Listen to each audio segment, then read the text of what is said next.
सद्गुरु बताते हैं,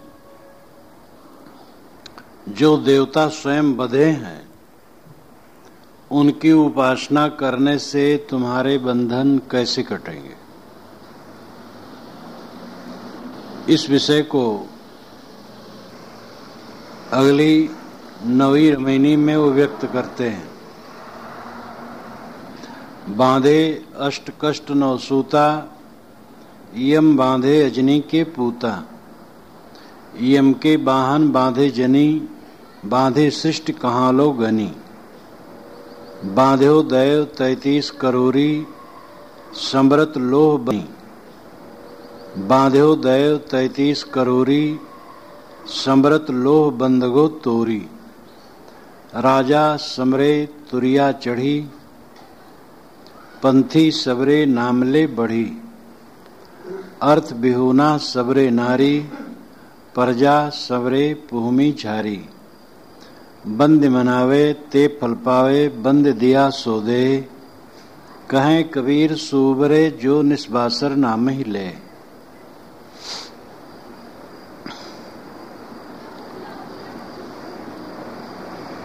सदुर कहते हैं, बांधे अष्ट कष्ट 9 सूता। 8 में और 9 के कष्टदायी सूत में सब बंधे। बीजक में कबीर साहब ने संख्यावाचक वाणियां कई जगह कही हैं, जैसे ई सातों औरों हैं, सातों 9 और 14 भाई।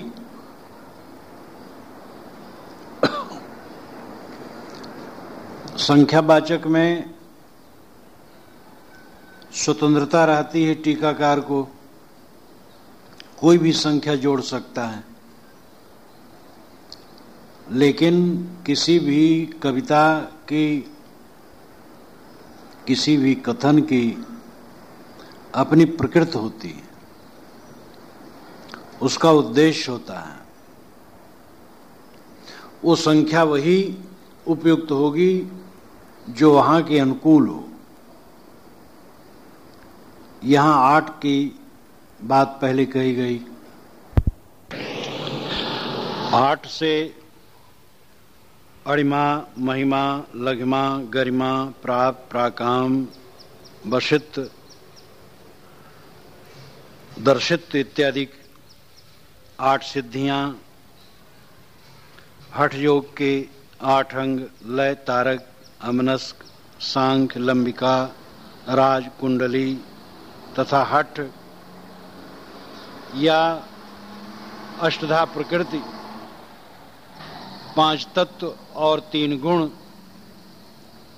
या अष्टमैथुन, जहां तक 8 की संख्या में बंधनदायी अंग आते हैं, उन सब को लिया जा सकता है। 8 का बंधन हमें बांध रखा है। साहब कहते, बांधे अष्ट कष्ट 9 सूता। 8 का और 9 का बंधन हमारे ऊपर है। 8 जहां तक है बंधनदायी अंग, वो सब इसमें 8 में आ जाएंगे। अष्टमैथुन सबसे गहरा बंधन है और उसमें सब जीव बंधे हुए हैं। स्थूल बुद्धि वाले तो अष्टमैथुन में ही बंधे हुए हैं, और जो वाणी जाल में उलझे हुए हैं वो 8 सिद्धियों में बंधे हुए हैं, और प्राणी मात्र अष्टधा प्रकृति में तो बंधे ही हैं। इस प्रकार 8 के बंधनों में जीव बंधे हैं। जो बांधे बंधन दे, अहितकर हो, वही संख्या यहां मानी जा सकती है। तो 8 के सूत में नहीं, रस्सी में, बंधन में बंधे हैं, और 9 के 5 विषय, चतुष्टय अंतःकरण, ये 9 माना जा सकता है। शब्द स्पर्श रूप रसगंध, ये 5 विषय हैं। मन चित्त बुद्धि अहंकार चतुष्टय अंतःकरण है। तो ये 9 के बंधन में जीव बंधे हैं या 9 निधियों में बंधे हैं, रिद्धि और सिद्धि और निधि। तो 9 निधि मानी जाती है, 9 निधियों में बंधे हैं या नौधा भक्ति में बंधे हैं। मैंने अभी कहा कि नौधा भक्ति में भक्त लोग पूरा दिन अपना मूर्तियों के सुलाने जगाने में और खटकर्म में बिता देते हैं। ये रत्न तुल्य जीवन, इसका सुनाला अवसर लोग स्थूल सेवा उपासना में बिता देते हैं।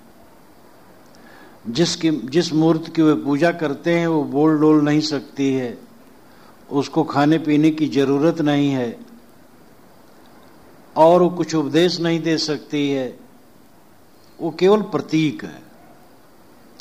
चित्र और मूर्ति ये स्मारक है। किसी महापुरुष के चित्र और मूर्ति देखने से उनकी याद आती है और मन में अच्छा प्रभाव पड़ता है। मूर्ति और चित्र का इतना ही उपयोग है। इसके आगे उन्हें सुलाना जगाना, खिलाना पिलाना या और भी ऐसी बातें, ये सब काल्पनिक है, बंधन ही है। तो 8 और 9 के सूत में, रस्सियों में, जो कि कष्टदायी है, जीव बंधे हैं। यम बांधे अंजनी के पूता। यम कहते हैं वासना को, यमराज को। स्थूल अर्थ यमराज है। यमराज वासना है। अंजनी का अर्थ है माया।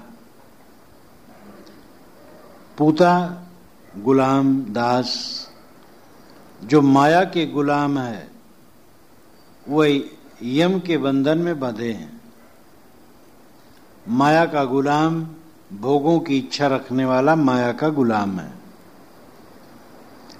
जो भोगों की इच्छा रखता है, संसार की कामनाओं में डूबा है, वो अंजनी के पूता है, माया का गुलाम है और यम ने उसे बांध रखा है।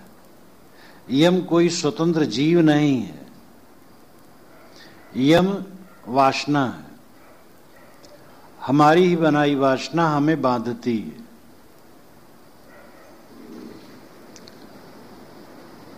हम किसी प्रकार की आदत बना लेते हैं। आदत के संस्कार पीछे वासना का रूप ले लेते हैं और हमें चैन से बैठने नहीं देते हैं। कोई भी आदत बना लो, वो आदत विश्राम नहीं लेने देगी। हमारे मन की वासनाएं यम हैं और हम माया के गुलाम हैं, इसलिए वो बांध रखे हैं।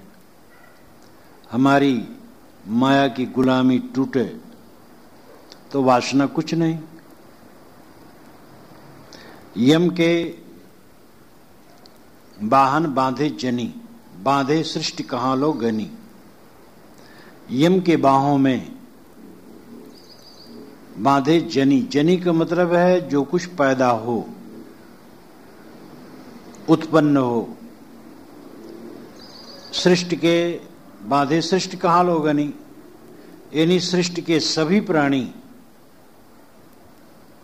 यम के हाथों में बंधे। सामान्य से लेकर के श्रेष्ठ तक अच्छे पढ़े लिखे लोग वासनाओं के गुलाम हैं। धारा प्रवाह वक्ता हैं, कई भाषाओं के विद्वान हैं, धर्म शास्त्रों के भी बारीकी से अर्थ करते हैं, लेकिन मन के गुलाम हैं, गंदी गंदी आदतों में पड़े हैं। अपनी किशोरावस्था में मैंने एक पंडित का नाम सुना था कि वह गीता के बड़े पंडित हैं, शास्त्र उनकी जबान पर है। एक बार जब अवसर पड़ा, उनके पास बैठा, बहुत से लोग बैठे थे और सचमुच उनकी वाणी से श्लोक पर श्लोक निकलते थे। शास्त्र उनकी वाणी पर मानो तैरते थे, लेकिन साथ साथ उनकी अश्लीलता, वासनाओं की बातें सुन करके जी उब गया। मेरी उम्र उस समय 14-15 की रही होगी और उनकी उम्र 70 की रही होगी। अच्छे पंडित थे, लेकिन अपनी बातों में उधर तो शास्त्रों की बातें खूब कहें और वासना की बातें साथ साथ कहें। इतना अश्लील कहें कि मेरा जी उब गया। इतने बड़े बुजुर्ग को मैं क्या कह सकता था। बहुत से लोग बैठे थे वहां, मैं वहां से उठ के चला गया। विद्या का अभ्यास कर लेना, शास्त्रों का अभ्यास कर लेना कोई कठिन नहीं, लेकिन मन को ठीक करना यही कठिन है। और जो कर ले उसके लिए सरल है, और बेड़ा पार इसी में होगा जब मन हमारा ठीक हो। साहब कहते यम के वाहन बांधे जनी, बांधे सृष्टि कहां लोगे नहीं। जहां तक जनी पैदाइश है, पैदा हुए लोग, सारी सृष्टि यम के हाथों में बंधे हैं, मन के हाथों में, वासनाओं के हाथों में बंधे हैं। बड़े आलिम व फाजिल हैं, मगर विषयों के बस होकर उसी रास्ते से आ निकले जिधर नादान घिसता है। बांधो दैव 33 करोरी, समरत लोह बंदगो तोरी। मनुष्यों को विश्वास है कि देवताओं का स्मरण करते ही लोह बंधन टूट जाएगा। समरत लोह बंदगो तोरी, समरत स्मरण करते लोह का बंधन, लोह जैसा कठिन बंधन जो भवसागर का बंधन है, भवबंधन है, वो देवताओं का स्मरण करते टूट जाएगा। बांधो दैव 33 करोरी। साहब कहते हुए 33 करोड़ देवता भी बंधे हैं, जिनके स्मरण से तुम अपने कठिन बंधनों से मुक्त होना चाहते हो। वह 33 कोटि देवता स्वयं बंधनों में बंधे हैं। देवताओं के विषय में जहां तक धारणा है वो प्राकृतिक है।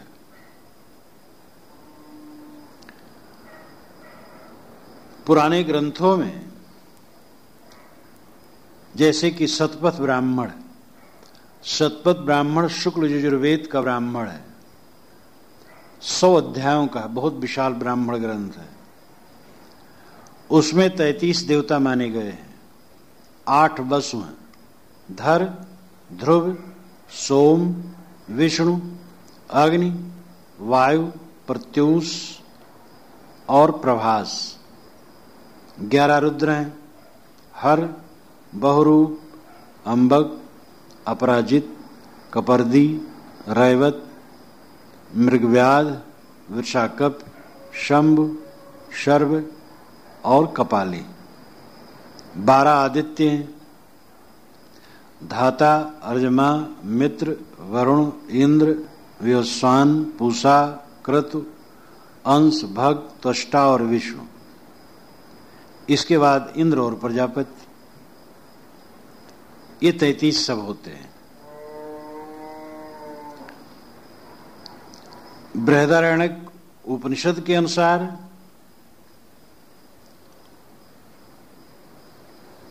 भी 33 देवता होते हैं। अग्नि, पृथ्वी, वायु, अंतरिक्ष, सूर्य, देवलोक, चंद्रमा और नक्षत्रगण, ये 8 वसु हैं। 10 इंद्रियां और मन, ये 11 रुद्र हैं। 12 महीने 12 आदित्य हैं। गरजने वाला बादल इंद्र है, यज्ञ प्रजापति है। ये 33 देवता हैं। कहीं तो ऐसे नाम है कि जो व्यक्ति के रूप में है और कहीं पदार्थ के रूप में। 33 देवताओं की कल्पना पुराने ग्रंथों में है और इसमें एक एक देवता के पीछे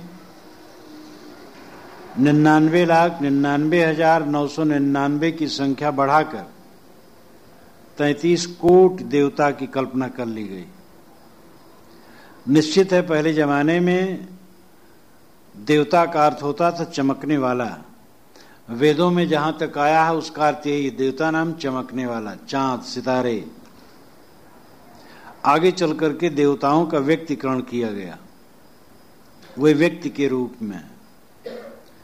लेकिन देवताओं का जो चित्रण है पुराणों में, उनके आचरण काफी शिथिल है। जो बड़े बड़े देवता हैं, ब्रह्मा विष्णु शंकर, उनके ही आचरण शिथिल बताए गए हैं। इंद्र जो देवताओं का बड़ा मालिक है, वो पुलुम नामक दानों की कन्या शची का अपहरण करता है और वध करता है, और शची का जो संभावित पति है उसका भी वध करता है। एक लड़की को हरण करने के लिए वो लड़की के पिता को मार डालता है और लड़की के संभावित पति को मार डालता है। तो देवताओं की जो कल्पना है व्यक्ति के रूप में, उनके आचरण पवित्र नहीं दिखाई देते। साहब कहते हैं कि या तो देवता जड़ हैं और उनकी उपासना से कुछ होने वाला नहीं, और अगर वो व्यक्ति के रूप में जैसा कि पुराणों में वर्णित है तो वह उज्जवल नहीं है। और ऐसे बधे हुए देवताओं की उपासना करके तुम्हें बंधन ही मिलेगा। देवताओं की परिभाषा करते हुए वाल्मीकि रामायण में भी कहा गया है, देवलोक स्थित रियम सुराणाम शाश्वती मता पतिरप्सरसाम नास्ति न चैक स्त्री परिग्रह। देवलोक स्थित रियम, देवलोक की यही स्थित, यही दशा है। सुराणाम शाश्वती मता, देवताओं का यही शाश्वत धर्म है।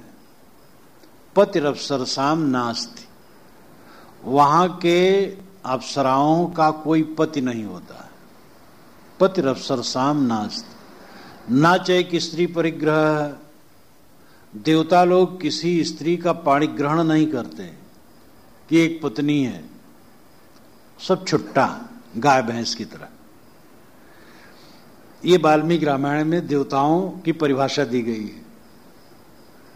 देवलोक स्थित रियम सुराणाम शाश्वती मता पतिरप्सरसाम नास्ति न चैक स्त्री परिग्रह। साहब कहते ऐसे देवताओं का स्मरण करके, भजन करके तुम्हारे बंधन कटेंगे और जकड़ जाओगे। बंधन काटना है तो वैरागवान की उपासना करो। जिसके बंधन कटे हैं उसकी उपासना करो, उसकी संगत करो, तब तुम्हारे बंधन कटेंगे। बांधो दयो 33 करोरी, समरत लोह बंदगो तोरी। साहब कहते हैं 33 कोटि देवता बधे हैं, जिसके स्मरण से तुम अपने लोह जैसे बंधन को काटने की अभिलाषा रखते हो। राजा समरे तुरिया चढ़ी, राजा श्रेष्ठ ब्रह्मज्ञानी ये तुरिया पर चढ़ करके हम ब्रह्मास्म का स्मरण करते हैं। तुरिया तुर्यगा अवस्था, जो जागृत स्वप्न सुसुप्त से परे तुरिया ज्ञान अवस्था। तुरिया अवस्था में आरूढ़ होकर के हम ब्रह्मास्म का स्मरण करते हैं, मैं ब्रह्म हूं।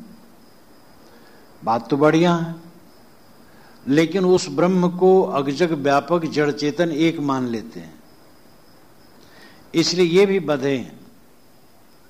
वैसे बात बताई जाती है कि अनुभविक दशा से ऊपर उठने पर ही परम पद की प्राप्ति मानी जाएगी।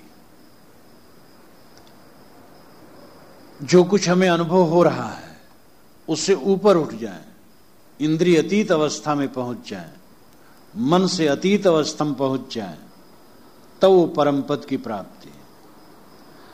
लेकिन जो जड़ चेतन एक मान लिया जाता है, वो अनुभविक जगत से ऊपर कहां उठा गया? वो तो अनुभविक जगत में ही रह गया।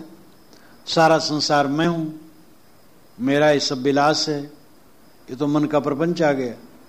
जब संकल्प शून्य होकर के अपने आप स्वरूप में स्थित हो गया, विचार शांत हो गए और अपने स्वरूप में स्थित हो गया, ये अनुभविक दशा से ऊपर उठना है। यानी जो कुछ विषयों का अनुभव हो रहा है उससे ऊपर हो गया। लेकिन जड़ चेतन एक मान लेना मानते हैं, अनुभविक दशा से ऊपर उठना है। साहब कहते ये भी बंधन है। पंथी सबरे नाम ले बढ़ी, पंथी नाम संप्रदायी, नाना संप्रदाय के लोग नाना प्रकार के नाम जपादि करके वे अपने मार्ग में आगे बढ़ते हैं और समझते हैं कि यही हमारा परम साधन है। ठीक है, कोई नाम जप बुरा नहीं है, लेकिन नाम जप मात्र अंतिम नहीं है। नामी को पहचानो, कौन सबका नामकरण करता है, अपने को समझो। अर्थ बिहुना सबरे नारी, प्रजा सबरे भूमि झारी। साहब कहते ऐसा भी मत है जो लोग अपने को नारी मानते हैं, पत्नी।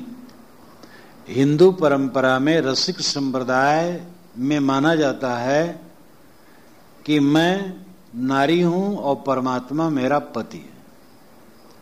इस्लाम परंपरा में माना जाता है मैं पुरुष हूं और ईश्वर मेरी पत्नी है। वे कहते हैं स्त्री के प्रति स्वाभाविक आकर्षण होता है। अगर हम खुदा को स्त्री माने तो उसके लिए स्वाभाविक आकर्षण होगा, इसलिए अच्छा है। हिंदू लोग कहते हैं कि नहीं, हम पत्नी हैं, परमात्मा पति है। ये रसिक संप्रदाय वेदों में, शास्त्रों में, उपनिषदों में इसकी कहीं गंध नहीं।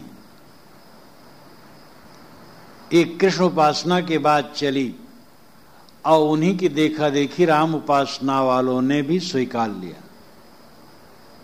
सखी संप्रदाय बाकायदे है, पुरुष होकर के दाढ़ी मूछ घुटा लेते हैं, बाल रखते हैं, सिंदूर टिकुली और खूब गहना पहनते हैं, साड़ी ब्लाउज पहनते हैं और स्त्री के समान मटका मटका के बात करते हैं। एक महीने में लाल कपड़ा रंग करके अधोद्वार में लपेटते, रजस्वला बनते हैं। समय से बच्चा पैदा करते हैं, बच्चा तो पैदा नहीं होता। वो एक छोटे से बट्टे में कपड़ा लपेट लेते हैं, बच्चा पैदा हुआ। तुम खिलाओ, हम खिलाएं, सखी लोग खिलाती हैं, बच्चा पैदा हुआ। ये सब अभद्र व्यवहार, कबीर साहब ने इसका खंडन किया है। लोग न समझ करके, विद्वान लोग इस बात को न समझ करके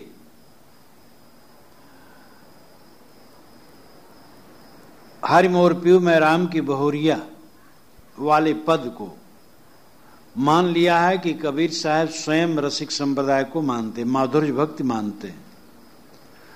उसकी पूरी पंक्तियों को पढ़ डाली है तो खंडन के लिए। लेकिन पता नहीं ये विद्वान कहलाने वाले क्या ये घास छीलते हैं कि विद्या पढ़ते हैं। उसमें पूरा विवरण है, खंडन है पूरा रसिक संप्रदाय का, लेकिन ऊपर की पंक्ति लेकर के उड़ गए। कबीर साहब कहते हैं अर्थ बिहुना सबरे नारी, अर्थ नाम धन, धन बिहुना, धन की इच्छा त्याग कर निष्काम भाव होकर के केवल परमात्मा पति मिले इसकी कामना करते हैं।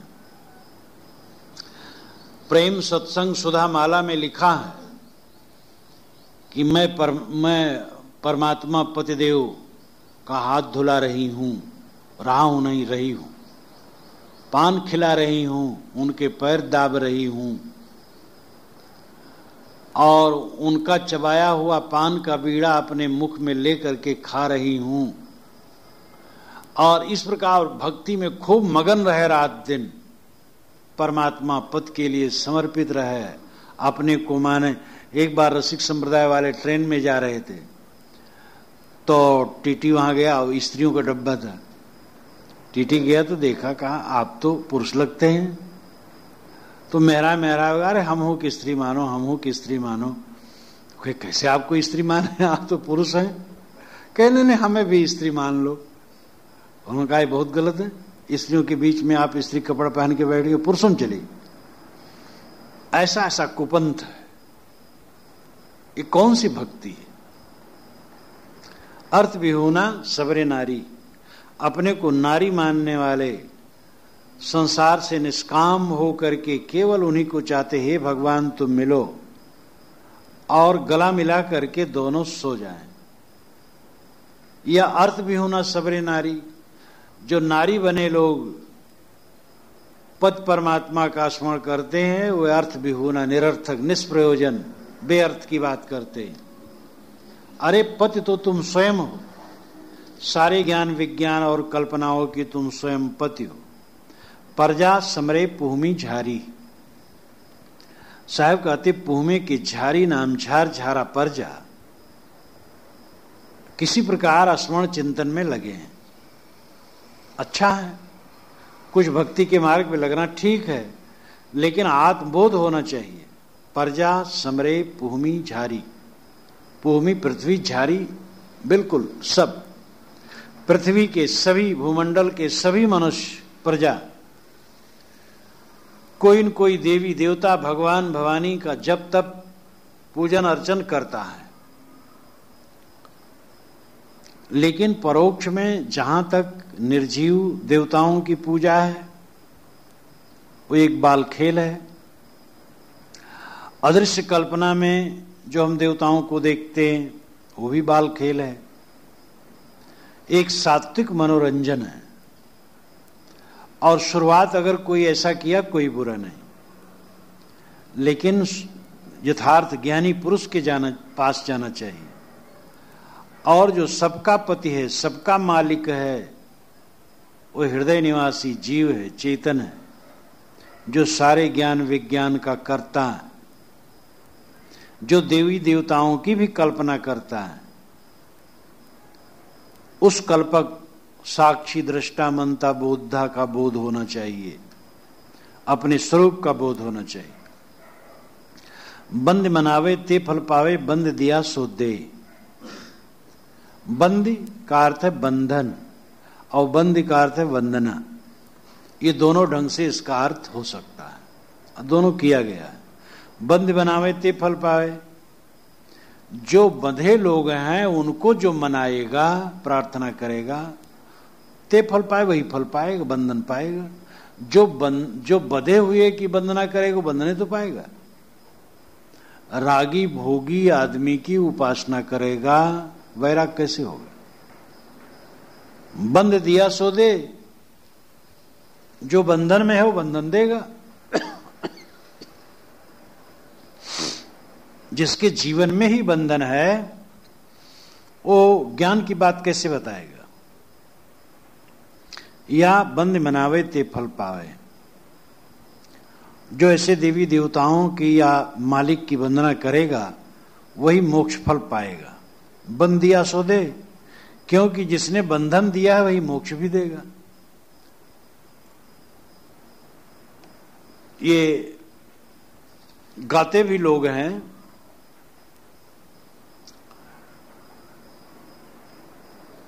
कि भगवान ने हमें बंधन दिया है और भगवान ही हमें मुक्ति देंगे।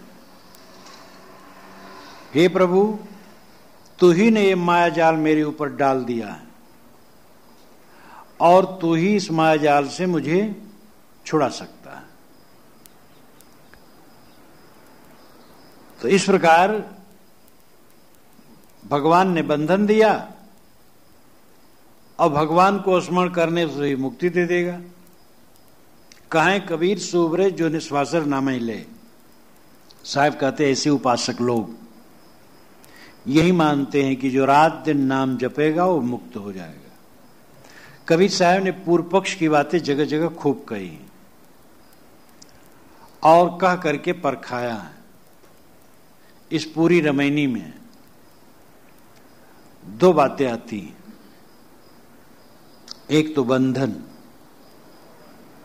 बंधन में बंधे हुए जो देवी देवता हैं उन्हीं की उपासना से जो तुम चाहते हो हमारे बंधन टूट जाएं, ये गलत है, नहीं टूटेगा।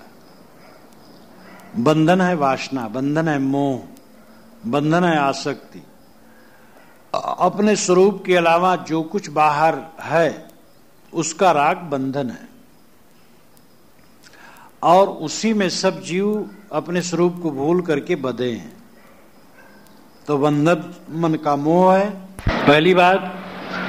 दूसरी बात, जो बंधनों से छूटना चाहते हैं लोग, वह ऐसे लोगों की उपासना करते हैं जो स्वयं बंधन में बंधे हैं। अगर कल्याण चाहते हो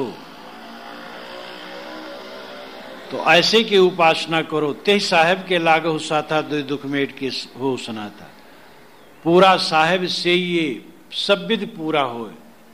जहां धीर गंभीर अति निश्चल तहां उठ मिलो कबीरा।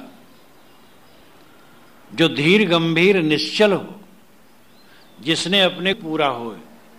जहां धीर गंभीर अति निश्चल तहां उठ मिलो कबीरा।